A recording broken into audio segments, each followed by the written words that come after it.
Hello दोस्तों, welcome back to trading with peace and I hope you guys are trading with peace. और आज की इस video में हम बात करने वाले हैं जेपी पावर के ऊपर। और रिसेंट कई दिनों से आप देखोगे जेपी पावर में पहले तो एक खासी तेज़ी आई थी, जबकि शेयर इसका था लगभग 2 रुपये के आसपास। और मैंने भी आपको अपने चैनल पे एक वीडियो भी बना के डाला था, जिसमें मैंने आपको इसको इस लेवल के करीब बाई करने के लिए बोला था, और मैंने भी खुद बाई किया था। और मैं इस पे समवेयर 5 रुपये 73 या 65 के करीब निकल चुका था। और उसके बाद इसने एक रैली ऊपर की साइड दी, तो मैं सोचा कि अब मैंने शायद जल्दी कर दी, बट कोई दिक्कत नहीं है, सारा पैसा हम नहीं ले जा सकते मार्केट से। और आज ये फिर एक डाउन साइड की ट्रेंड में आ रखा है। तो अब कई लोगों को लग रहा है कि जेपी पावर में क्या उन्हें करना चाहिए, होल्ड करनी चाहिए पोजीशंस या अपनी स्क्वायर ऑफ कर देनी चाहिए पोजीशन। तो सबसे पहले आप लोगों को अपना एक व्यू लेके चलना चाहिए मार्केट में कि आप लॉन्ग टर्म जाएंगे, आप शॉर्ट टर्म के लिए हैं। शॉर्ट टर्म ये भी नहीं कि 1-2 दिन के लिए, तो कम से कम 3-4 महीने के लिए लॉन्ग टर्म हो जाता है, ग्रेटर देन 1 ईयर।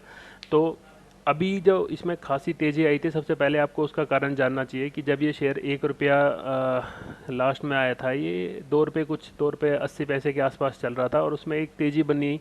तेज़ी बनने का कारण मेरे ख्याल से आप सभी लोगों को पता भी होगा जिसने स्टॉक ख़रीदा है, वो था कि इसने अपने बुक्स में कुछ प्रॉफिट पोस्ट किए थे, और उस प्रॉफिट को देख के कंपनी प्रॉफिटेबिलिटी में आने की कगार पे थी। यानी लग रहा था कि अब कंपनी कम बैक कर रही है, और कर भी रही है कंपनी के। अगर आप फाइनेंशियल्स देखोगे तो धीरे धीरे सुधर रहे हैं। ऐसा नहीं है कि कंपनी के फाइनेंशियल्स और बिगड़ रहे हैं, बट सुधर रहे थे। इस कारण ही शेयर में एक ऊपर की तेज़ी थी, और तेज़ी भी कई दिन तक आई है। ये लगा लो आप, मई, पूरा मई का जो महीना था, 10 मई के आसपास शेयर 2 रुपये 93 पैसे पे था। और आप अगर यहाँ देखोगे 23/6, यानी एक महीने में ही शेयर आपको 6 रुपये 56 पैसे के आसपास आ चुका था। एक तो एक अच्छा रिटर्न था।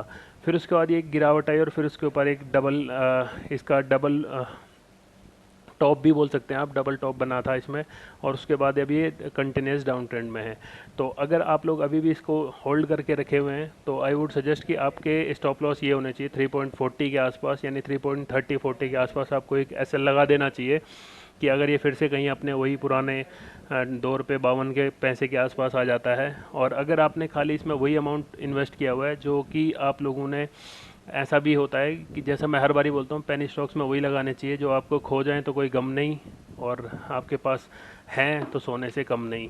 तो अगर वो अमाउंट आपने लगाया है, तो आप लोग इस अपना एसएल यही 2.5 रुपये के आसपास लगा के रख सकते हैं। मेरे ख्याल से यहाँ तक तो नहीं आना चाहिए, क्योंकि अब कंपनी के फाइनेंशियल सुधर रहे हैं।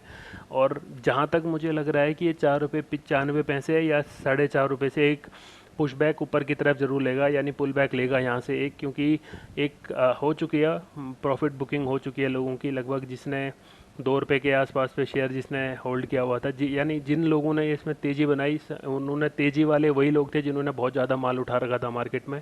और जब इतना माल उठा के उनका, जिसके 3 रुपये का सीधा डबल हो गया है 6 रुपये के करीब, तो उन्होंने अपना कुछ ना कुछ कैपिटल निकाल ली होगी। और अभी फिर एक अच्छा मौका आएगा तो दोबारा इसमें हम बाइंग की अपॉर्चुनिटी ढूंढ सकते हैं। तो ये 2 लेवल हैं। अगर आपको इन 2 लेवल्स पे एक बुलिश कैंडल दिखती है विद ए गुड साइन, तो आप लोग इसमें बाई कर सकते हो।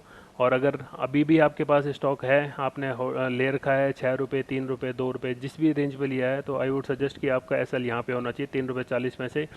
और अभी तक इसके ये 200 मूविंग डे से ऊपर में है, और 50 मूविंग एवरेज का सपोर्ट ले रहा है। और अगर आप इसकी वॉल्यूम की बात करें, आरएसआई की बात करें, तो वॉल्यूम अभी भी आप देखोगे कुछ खासा बिकवाली का वॉल्यूम नहीं है अभी तक। जो सबसे ज़्यादा वॉल्यूम आया था वो बाइंग का ही आ रखा है इसमें। और उसके बाद आप आरएसआई देखोगे तो आरएसआई भी एक आ चुकी है दोबारा से बाइंग जोन में, क्योंकि 42 बिलो 30 हम मानते हैं कि ओवर सोल्ड जोन आ जाता है, और अभी ये 42 के आसपास है ऑन डे वाइज।